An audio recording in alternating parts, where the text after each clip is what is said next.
صحیح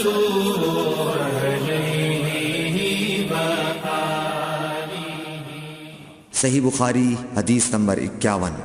ہرقل شاہ روم نے ابو سفیان سے کہا، میں نے تم سے پوچھا تھا کہ اس رسول کے ماننے والے بڑھ رہے ہیں یا گھٹ رہے ہیں؟ تو نے جواب میں بتلایا کہ وہ بڑھ رہے ہیں۔ ٹھیک ہے، ایمان کا یہی حال رہتا ہے یہاں تک کہ وہ پورا ہو جائے۔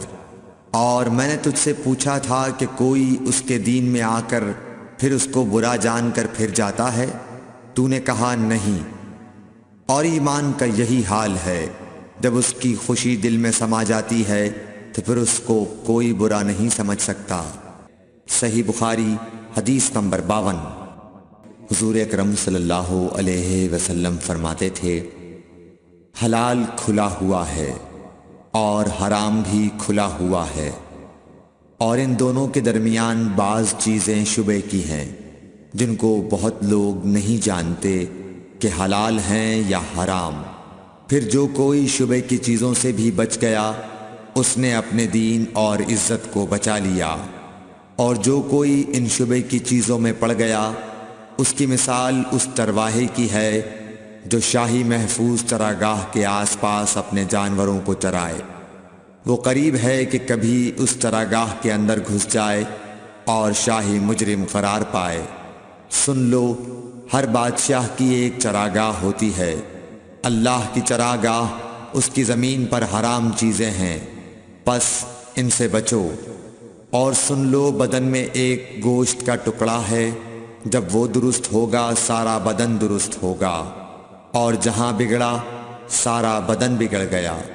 سن لو، وہ ٹکڑا آدمی کا دل ہے۔ صحیح بخاری حدیث نمبر 53۔ عبد القیس کا وفد جب حضرت صلی اللہ علیہ وسلم کے پاس آیا تو آپ نے پوچھا کہ یہ کون سی قوم کے لوگ ہیں یا یہ وفد کہاں کا ہے؟ انہوں نے کہا کہ ربیعہ خاندان کے لوگ ہیں۔ آپ صلی اللہ علیہ وسلم نے فرمایا، مرحبا اس قوم کو یا اس وفد کو، نہ ذلیل ہونے والے نہ شرمندہ ہونے والے، یعنی ان کا آنا بہت خوب ہے۔ وہ کہنے لگے، اے اللہ کے رسول صلی اللہ علیہ وسلم، ہم آپ کی خدمت میں صرف ان حرمت والے مہینوں میں آ سکتے ہیں، کیونکہ ہمارے اور آپ کے درمیان مضر کے کافروں کا قبیلہ آباد ہے۔ پس آپ ہم کو ایک ایسی قطعی بات بتلا دیجئے جس کی خبر ہم اپنے پچھلے لوگوں کو بھی کر دیں جو یہاں نہیں آئے، اور اس پر عمل درآمد کر کے ہم جنت میں داخل ہو جائیں۔ اور انہوں نے آپ سے اپنے برتنوں کے بارے میں بھی پوچھا۔ آپ صلی اللہ علیہ وسلم نے ان کو 4 باتوں کا حکم اور 4 قسم کے برتنوں کو استعمال میں لانے سے منع فرمایا۔ ان کو حکم دیا کہ ایک اکیلے خدا پر ایمان لاؤ۔ پھر آپ صلی اللہ علیہ وسلم نے پوچھا کہ جانتے ہو ایک اکیلے اللہ پر ایمان لانے کا مطلب کیا ہے؟ انہوں نے کہا کہ اللہ اور اس کے رسول ہی کو معلوم ہے۔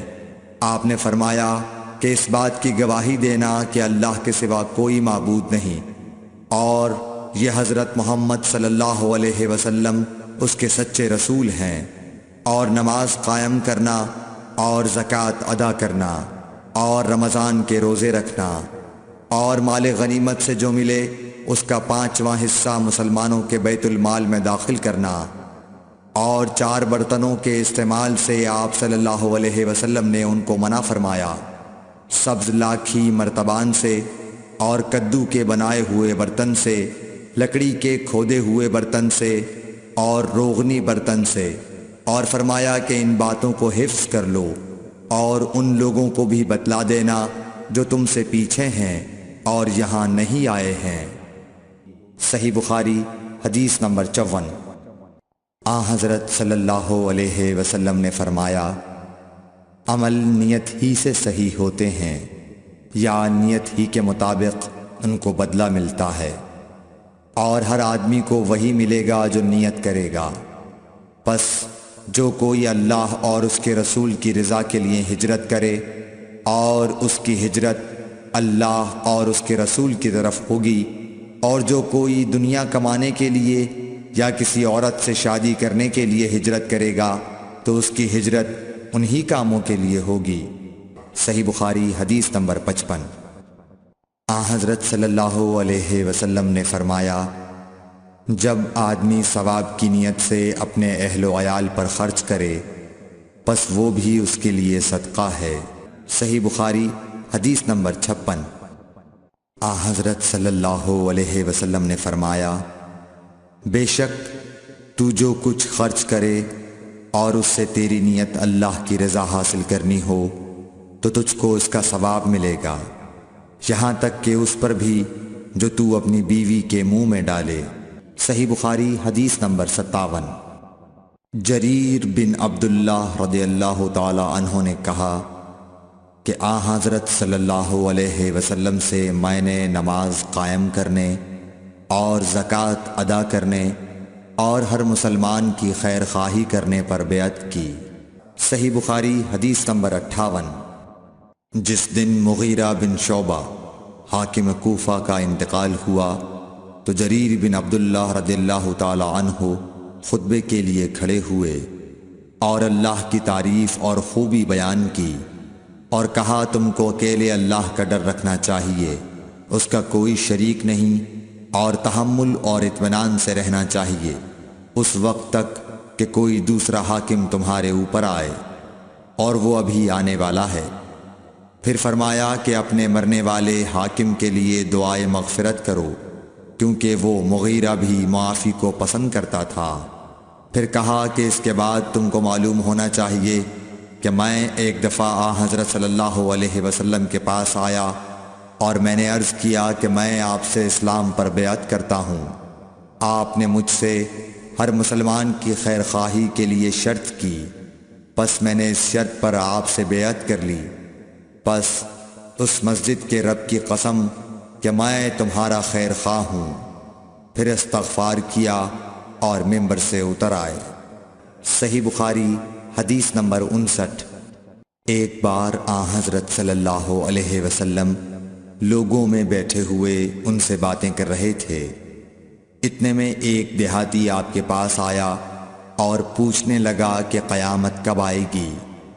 آپ صلی اللہ علیہ وسلم اپنی گفتگو میں مصروف رہے۔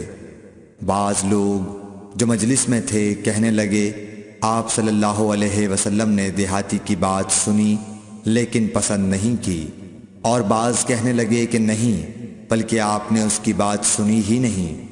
جب آپ اپنی باتیں پوری کر چکے تو میں سمجھتا ہوں کہ آپ صلی اللہ علیہ وسلم نے یوں فرمایا، وہ قیامت کے بارے میں پوچھنے والا کہاں گیا؟ اس دیہاتی نے کہا، حضور میں موجود ہوں۔ آپ نے فرمایا کہ جب امانت ایمانداری دنیا سے اٹھ جائے تو قیامت قائم ہونے کا انتظار کر۔ اس نے کہا، ایمانداری اٹھنے کا کیا مطلب ہے؟ آپ صلی اللہ علیہ وسلم نے فرمایا کہ جب حکومت کے کاروبار نالائق لوگوں کو سونپ دیے جائیں تو قیامت کا انتظار کر۔ صحیح بخاری حدیث نمبر 60۔ عبداللہ بن عمرو نے کہا کہ ایک سفر میں جو ہم نے کیا تھا حضرت صلی اللہ علیہ وسلم ہم سے پیچھے رہ گئے، اور آپ صلی اللہ علیہ وسلم ہم سے اس وقت ملے جب عصر کی نماز کا وقت آن پہنچا تھا۔ ہم جلدی جلدی وضو کر رہے تھے، پس پاؤں کو خوب دھونے کے بدل ہم یوں ہی سا دھو رہے تھے۔ یہ حال دیکھ کر آپ صلی اللہ علیہ وسلم نے بلند آواز سے پکارا، دیکھو ایڑیوں کی خرابی دوزخ سے ہونے والی ہے۔ 2 یا 3 بار آپ صلی اللہ علیہ وسلم نے یوں ہی بلند آواز سے فرمایا۔